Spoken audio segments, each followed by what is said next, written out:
Hello friends, आज मैं आपके लिए परसेंटेज का नेक्स्ट पार्ट लाया हूँ।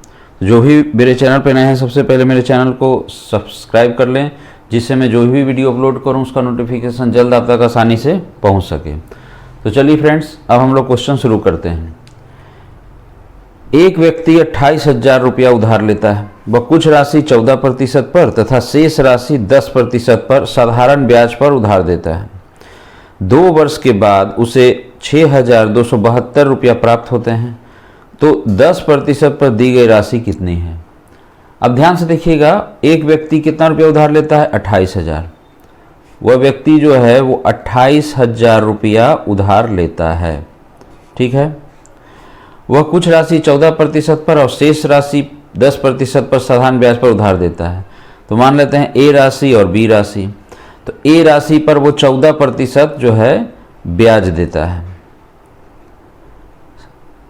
ए राशि पर वो 14% पर साधारण ब्याज पर उधार देता है, ठीक है। ए राशि पर यानी 14% ब्याज देता है।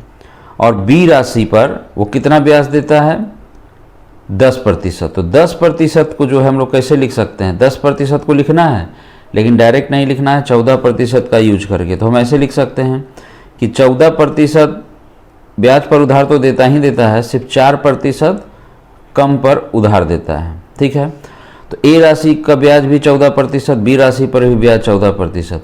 तो बोले तो पूरे राशि पर 14% पर जो है ब्याज पर उधार देता है। तो सबसे पहले हम क्या करेंगे? 28,000 का 14% निकालेंगे। कितना? 14%। तो यहाँ देखिए, एक 2 अंक के बाद ऐसे लाइन खींच देंगे तो ये 1% बताएगा। कितना प्रतिशत बताएगा? 1%। तो 14% गुना कर दीजिए, 0 का 0 लिख दीजिए। 14 अठे 112 का 2 हासिल 11।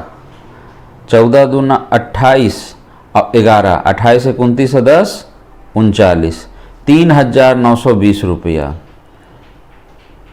तो मेरे अनुसार जो है वो कितना ब्याज प्राप्त होता है? 3,920 रुपया। अब क्वेश्चन के अनुसार एक्चुअल में जो है 1 वर्ष में कितना ब्याज प्राप्त होता है? तो यहाँ देखिए, 2 वर्ष के बाद उसे 6,272 रुपया प्राप्त होते हैं। तो उसको 2 वर्ष के बाद इतना रुपया एक्चुअल में प्राप्त होते हैं, तो 1 वर्ष में कितना प्राप्त होगा? तो 6,272 में 2 से भाग कर देंगे। इसमें जो है हम लोग 2 से भाग कर देंगे, तो कितना आ जाएगा? 31 और 36, ठीक है। तो 1 वर्ष का ब्याज एक्चुअल में इतना होता है 3,136।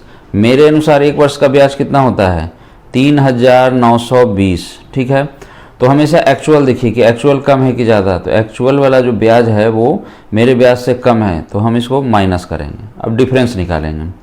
तो 10 में से 6 गया, कितना हो गया? 4। 1, 11 में से 3 गया 8, यहाँ बचा कितना? 8, 8 में से गया 7, ठीक है। तो यहाँ देखिए कि कितना कम ब्याज प्राप्त होता है? 784। ये 784 कम ब्याज प्राप्त होने का रीज़न ये है कि बी राशि पर 4% कम ब्याज प्राप्त होता है। तो बी राशि पर 4% कम ब्याज के कारण जो है ये 784 रुपया कम ब्याज प्राप्त होता है। तो बी गुना, है ना, 4% को क्या लिखेंगे? 4/100 बराबर 784।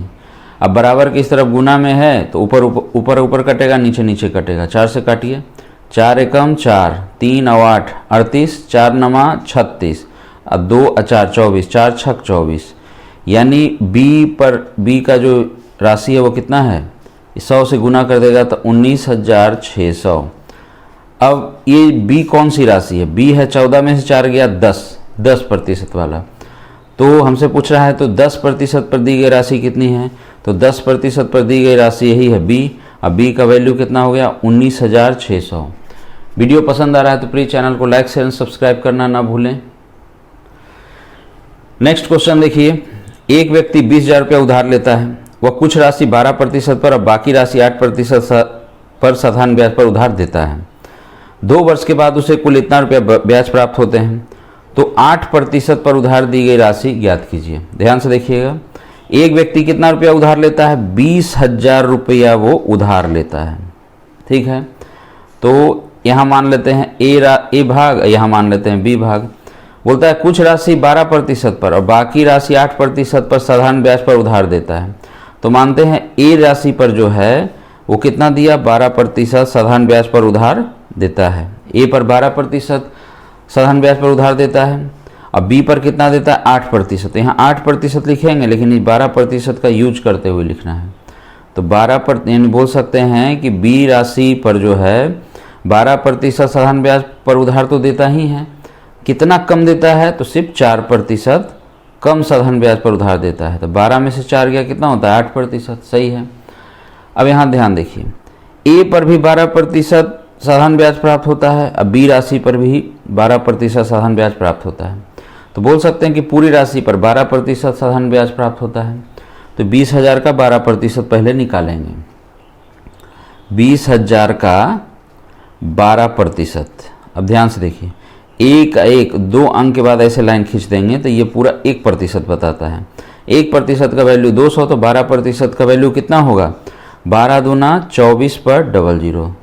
मेरे अनुसार इतना रुपया साधारण ब्याज प्राप्त होता है, जबकि एक्चुअल में 1 वर्ष में कितना साधारण ब्याज प्राप्त होता है। तो यहाँ देखिए लिखता है 2 वर्ष के बाद उसे कुल 4,000 रुपया ब्याज प्राप्त होता है। तो 2 वर्ष में 4,000 साधारण ब्याज प्राप्त होता है, तो 1 वर्ष में कितना ब्याज प्राप्त होगा साधारण, 2,000। तो एक्चुअल में 2,000 रुपया साधारण ब्याज प्राप्त हुआ है। मेरे अनुसार कितना साधारण ब्याज प्राप्त हुआ है, 2400। तो आप ये देखिए कि एक्चुअल वाला कम है कि ज़्यादा। एक्चुअल वाला इससे जो है वो कम है। कितना कम है, तो 400 कम है। तो ये 400 जो कम ब्याज आ रहा है, किसकी वजह से आ रहा है, ये आ रहा है कि बी राशि पर 4% कम साधारण ब्याज प्राप्त होता है, उसी वजह से ये 400 का डिफरेंस आता है। तो बी का 4% बराबर कितना लिखेंगे, ये 400। बी का 4% मतलब 4/100, अब बराबर में ये 400। बराबर के इस तरफ गुना में है तो ऊपर ऊपर कटेगा, 4 एकम 4 00। 100 से ये तिरछा में गुना कर लेगा, तो बी का हिस्सा कितना हो जाएगा, 100 गुना 100 होता है 10,000। 10,000 हो गया। हमसे पूछ क्या रहा है, 8% पर उधार दी गई राशि ज्ञात करें। तो यहाँ ध्यान दीजिए, 12 में से 4 गया, कितना होता है 8%। तो 8% पर उधार पर दी गई राशि है बी। अब बी का वैल्यू कितना है, 10,000। तो आपका सही आंसर हो गया 10,000। अगर आपसे पूछता कि 12% पर उधार दी गई राशि ज्ञात कीजिए, तो 20 में से 10 घटा देते हैं तो भी ये 10 आ जाता, तो उसका आंसर भी 10 हो जाता। वीडियो पसंद आ रहा है तो प्लीज़ चैनल को लाइक शेयर एंड सब्सक्राइब करना न भूलें। नेक्स्ट क्वेश्चन देखिए, एक कंपनी में रवि और मोहन का कुल वेतन 50,000 रुपया है। रवि का वेतन 20% और मोहन का वेतन 50% बढ़ा दिया जाता है। यदि कुल वेतन 60,900 हो जाता है तो उनके वेतनों में कितना अंतर है। तो ध्यान से देखिए, एक कंपनी में रवि और मोहन का कुल वेतन कितना है, 50,000 है। कितना है, 50,000 है दोनों का वेतन मिला जुला करके। एक तरफ है रवि, एक तरफ है मोहन। यहाँ बोलता है रवि का वेतन 20% और मोहन का वेतन 25% बढ़ा दिया जाता है। रवि का वेतन 20% बढ़ता है, तो रवि का वेतन 20% बढ़ गया। मोहन का वेतन 25% बढ़ा दिया जाता है, तो 25 यहाँ लिखना है, लेकिन 20% का यूज करते हुए। तो बोल सकते हैं कि मोहन का वेतन 20% तो बढ़ा ही बढ़ा, सिर्फ 5% एक्स्ट्रा बढ़ा है, यही बोल सकते हैं। अब यहाँ देखिए, रवि का भी वेतन 20% बढ़ा, मोहन का भी वेतन 20% बढ़ा, यानी बोल सकते हैं कि दोनों का कुल वेतन 20% बढ़ा। तो 50,000 का 20% निकालते हैं, तो 20% है ना। तो ध्यान से देखिए, एक 2 अंक के बाद ऐसे लाइन खींच देंगे तो ये 1%, 500 1% हो गया, तो 20% गुना कर दीजिए। 500 गुना 20, तो 5 दूना 10, 10 पर 1 1 2 1 3 0, इतना रुपया है ना। तो इनका वेतन जो है वो कितना हो जाता है, 10,000। ठीक है। अब ध्यान से देखिए, हमसे बोल रहा है यदि कुल वेतन 60,900 हो जाता है, कितना हो जाता है, 60,900 हो जाता है। मेरे अनुसार वेतन कितना वृद्धि हुआ है, मेरे अनुसार जो है दोनों का वेतन में वृद्धि 10,000 हुआ है, जबकि क्वेश्चन के अनुसार जो है उनका वृद्धि कितना हो जाता है, पहले था 50,000 दोनों का। यदि कुल वेतन 60,900 हो जाता है, यानी एक्चुअल में जो ग्रोथ है, एक्चुअल में जो ग्रोथ है वो कितने का हो रहा है, 50,000 से 60,900 कितना हो गया, 10,900। एक्चुअल में जो वृद्धि हो रहा है दोनों के वेतन में वो 10,900 हो रहा है। मेरे अनुसार कितना हो रहा है, 10,000 हो रहा है। तो आप ये देखिए एक्चुअल वाला इससे कम है कि ज़्यादा, तो ज़्यादा है, तो यहाँ लिखेंगे प्लस। दोनों का डिफरेंस कितना होता है, 900। अच्छा, दोनों के वेतन में जो 900 का एक्स्ट्रा ग्रोथ आ रहा है किसकी वजह से आ रहा है, ये आ रहा है मोहन का जो वेतन में 5% का एक्स्ट्रा ग्रोथ हो रहा है उसकी वजह से 900 का डिफरेंस आ रहा है। तो मोहन का 5% बराबर कितना होगा, 900। ठीक है, m का 5% मतलब होता है 1/20 बराबर 900। ये तिरछा गुना कर लेगा तो m बराबर कितना हो जाएगा, 2 × 18 पर 1 2 3 शून्य। ये हो गया मोहन का वेतन। किसका वेतन, मोहन का वेतन हो गया। अब हम रवि का वेतन निकाल देते हैं। तो देखिए रवि का टोटल वेतन कितना है, 50,000। 50,000 में ये 18,000 घटा दीजिए, कितना हो जाएगा, 32,000। तो ये 32,000 हो गया किसका वेतन, रवि का वेतन। ठीक है, हमसे पूछ क्या रहा है, हमसे पूछ रहा है कि उनके वेतनों में कितना अंतर है, इन दोनों का डिफरेंस। ठीक है, तो इन दोनों का डिफरेंस कितना होगा, 32,000 में से 18,000 गया, कितना होगा, 4,000 रुपया। ये आपका आंसर हो गया। वीडियो पसंद आ रहा है तो प्लीज़ चैनल को लाइक शेयर सब्सक्राइब करना ना भूलें। 1 मिनट यहाँ देखिए, 32,000 में से 18,000 घटाएंगे तो 4,000 नहीं होगा। कैसे, तो 18 4 22 10 32 है ना, तो यहाँ 0 0 0 0 से 0 हो गया। 12 में से 8 गया, 4 हो गया। यहाँ कितना बचा, 2 2 में से 1 गया 1, 14,000 आपका आंसर हो गया। नेक्स्ट क्वेश्चन देखिए, एक कंपनी में अभय और संजय का कुल वेतन 45,000 रुपया है। अभय का वेतन 22%, संजय का वेतन 28% बढ़ा दिया जाता है। यदि कुल वेतन बढ़कर 54,960 रुपया हो जाता है तो उनके वेतनों में कितना अंतर है। उसी प्रकार सॉल्व करेंगे। एक कंपनी में अभय और संजय का कुल वेतन कितना है, कुल वेतन जो है वो 45,000 रुपया है कुल वेतन। अब ध्यान से देखिए, एक तरफ क्या है, एक तरफ है अभय, एक तरफ है संजय। तो यहाँ अभय, यहाँ संजय कर लेते हैं। अभय का वेतन 22% बढ़ा दिया जाता है, इसका वेतन कितना बढ़ा दिया जाता है, 22%। संजय का वेतन कितना बढ़ा दिया जाता है, 28%।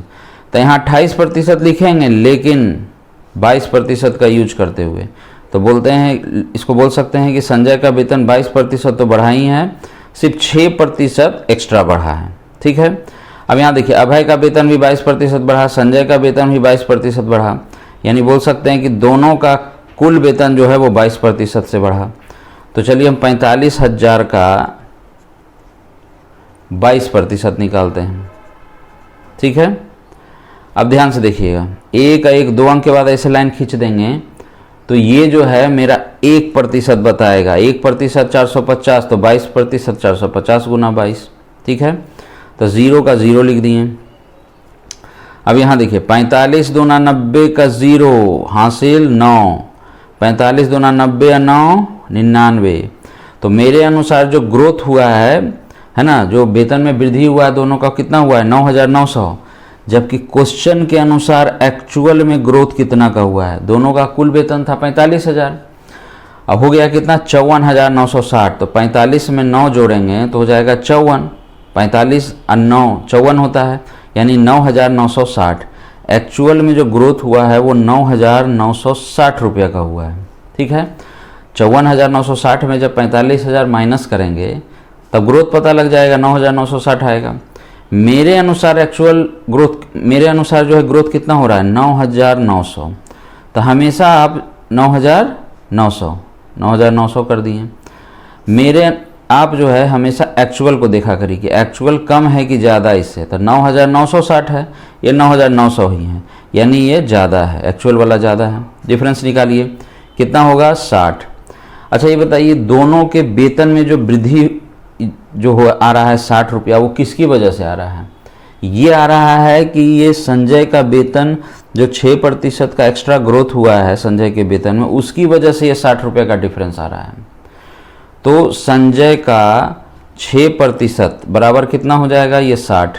ठीक है, तो संजय का 6% मतलब कितना होता है 6/100, अब बराबर 60। ये कटेगा 6 दहियाँ 60, ये तिरछा गुना कर लेगा 100 दहियाँ 1000, यानी संजय का वेतन जो है वो कितना है 1000। संजय का वेतन 1000 है। अभय का वेतन निकाल लीजिए। तो 45,000 में से, दोनों का वेतन है 45,000, 45,000 में से 1000 घटा दीजिए तो कितना बचेगा 44,000। कितना बचेगा 44,000। ये 44,000 अभय का वेतन हो गया। किसका वेतन हो गया अभय का। हमसे पूछ क्या रहा है, हमसे पूछ रहा है उनके वेतनों में कितना अंतर है, यानी इसका डिफरेंस पूछ रहा है। तो 44,000 में से 1000 गया, कितना होगा 43,000। ये आपका सही आंसर आ गया। वीडियो पसंद आ रहा है तो प्लीज़ चैनल को लाइक शेयर एंड सब्सक्राइब करना ना भूलें, जिससे मैं जो भी वीडियो अपलोड करूं उसका नोटिफिकेशन जल्द आप तक आसानी से पहुंच सके, और इससे मुझे वीडियो बनाने में भी बहुत ही प्रोत्साहन मिलता है। आज का क्वेश्चन यहीं समाप्त हुआ फ्रेंड्स। तो मिलते हैं आपसे नेक्स्ट वीडियो में, तब तक के लिए बाय।